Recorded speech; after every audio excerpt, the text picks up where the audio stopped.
Praise the lord. શા માટે આપણે આપણા દુશ્મનો ઉપર પ્રેમ કરવો જોઈએ?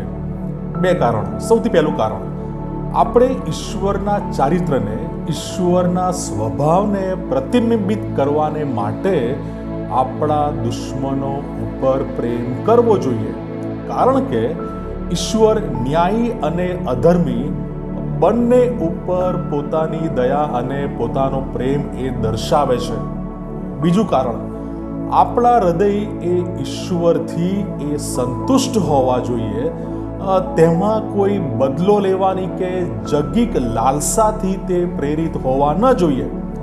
કારણ કે સ્વર્ગમાં ઈશ્વરમાં બધા કરતાં વિશેષ સારું અક્ષયધન આપણે સારું રાખી મૂકવામાં આવેલું છે.